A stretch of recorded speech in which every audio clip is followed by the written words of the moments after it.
Hey, so of all the things I learned while in therapy for 2 years, this is probably the most important one. The people you surround yourself with. It is vital to be precise about who you let in your circle. Let me tell you some more about it.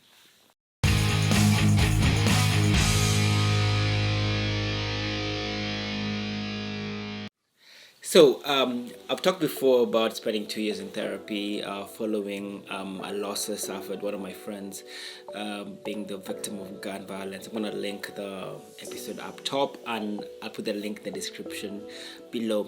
Just want to share that one of the most important lessons I learned during that time of really self-exploration and stuff like that is how important it is to edit the people who you hang around with and the people you trust, and this includes relatives, friends and relatives. I am one of the most sunshiny people you'll ever come across in this world. I'm telling you. I mean, my sunny disposition is so infectious. It's ridiculous sometimes. Sometimes I think that, oh my God, it's just a bit too much for some people. But I'm a very positive person. I'm a very giving person. And sometimes, a lot of people would think that degree of openness and generosity is a weakness, and take advantage of it. I had this happen a lot to me with friends, with relatives, and until the time I said no, that's when it all stopped and the clarity came. Before I had all these friends, for instance, some acquaintances, some people I considered friends who, were on the party scene with, and I love to party. I still go party, and sometimes on Friday nights, I party alone since the clubs are gone. But that being said, before the pandemic, we used to meet for drinks and clubbing and doing other social stuff, whether it's seeing movies, going for picnics and all those nice things. But then as I tried to analyze these relationships, I found out it was all one-sided. I was the one who seemed to be making all the effort, to be reaching out all the time, to be trying to make a friendship out of what I thought was mutual interest and mutual drive and all that kind of stuff.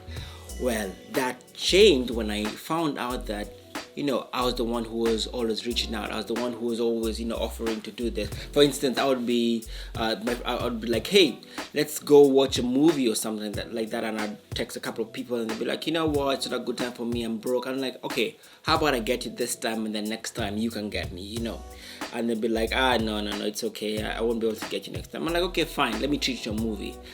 And then a common sense would dictate that the next time, somebody would be going to see a movie or something like that, they would return the favor. None of that really happened. And that's just one small example of a rather complex situation I'm trying to explain, So what I decided to do is just X people, like the way you unfollow people on social media. I just unfollowed a bunch of people. I'm telling you, it's like probably 100 people I unfollowed in real life, reduced my circle from this size and made it really tiny, and it's been really, really peaceful. And I've done the same with relatives, There's all these kind of relatives who some I grew up with, and some have, just come to know, who are not really close to me. And I've always tried to, especially living so far away from where I was born. I was born in Nairobi, Kenya. Trying to really reconnect and maintain that glue with people and keep all those relationships going. Same thing, I discovered that a lot of times I was the only one who was really trying to put the effort here, and I would bend over backwards, do favors here and there, remember people's birthdays, send little gifts here and there, phone them, and I was like, you know what? People can't call me back. People can't call this way too. People can text. My phone works both ways. It can take and can receive phone calls and all that kind of stuff. And not in a with a bad heart, like, oh my God, you go to hell or stuff like that. I'm just like, this is not for me. I'm trying to create a certain vibe around me. I'm trying to create a certain lifestyle, and you're just not making the cut for me. I wish you very well. You can't eat at my table, but you can enjoy your meal over there, and I hope it's a five element meal, and you enjoy the appetizers all the way to the dessert. But I think it's really important, especially right now during the pandemic, to edit who you talk to, who you trust, and that's very important.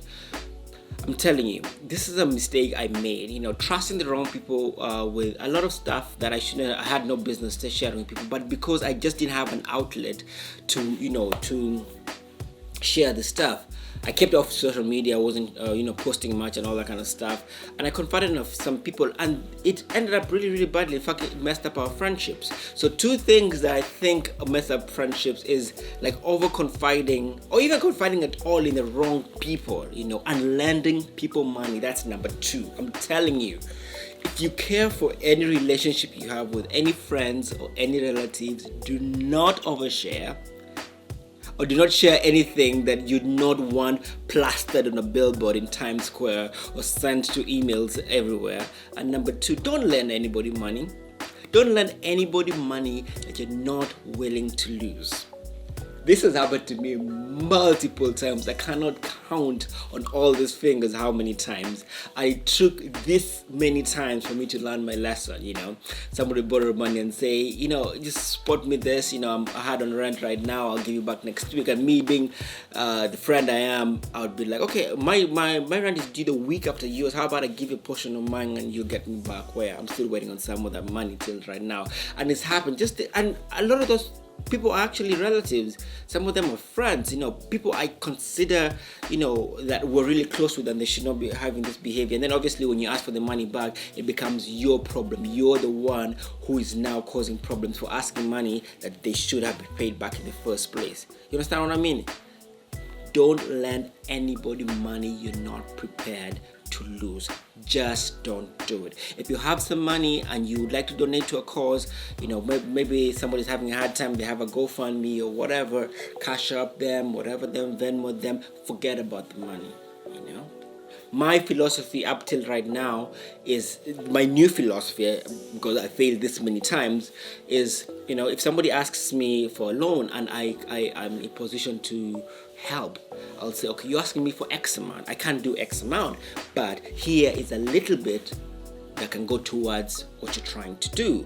And this little bit I'm giving as my kind of contribution, my donation, if you will, towards what you're trying to achieve, not expecting it back. I'm telling you, the peace of mind you will have. Whew. Because asking people for money is the worst thing ever, especially if the understanding was clear that this was a loan. Don't do it. It spoils relationships. The last point I want to make is about confronting bullies. So we've all had experiences, growing up where, whether we had the neighborhood bully or the bully at school and stuff like that. And sometimes we've had bullies who are friends, people who just, we like so much, but they're always dragging us down, saying negative things, just having that kind of bad, evil vibe, I took time to sort that all out. I'm telling you. I went back to people who I cared about, who had offended me in ways that were still affecting me in the present time. And I was like, you know what? You did this and it bothers me. I want us to have a better relationship, but I need us to tackle this. And most of the time, those relationships have improved because we've been able to have a conversation about, sometimes I contributed to that whole mess, and sometimes they were just on the wrong, and maybe they were going through their own difficulties and all that kind of stuff, and we sorted out the issues, But some of those relationships also ended the time I confronted them, because some people are not mature enough to take responsibility for what they've done. I'm a grown man right now, and there's certain things I would never do to a teenager. There's certain things I'll never do to someone who's younger, and I recalling some of those traumatic things that, be it in high school, be it certain relatives would say or do when I was younger, and I have a memory better than an elf. I don't forget details, which is a good thing because I remember a lot of things, and that's good, especially in the kind of work I do in journalism where attention to detail is key. But on the flip side, I remember everything, so a lot of stuff that people did and said, or the way people acted, certain people, when I confronted them about that reaction was like, what do you mean, da da da da da da, and I was like, you know what, I'm trying to be genuine because I want this relationship to be better. If you don't want to work on it, adios, peace, I'm out of here. That's my advice. This is how to keep relationships and friendships going. I'm James Akungu. Stay healthy. I'll see you on the next one.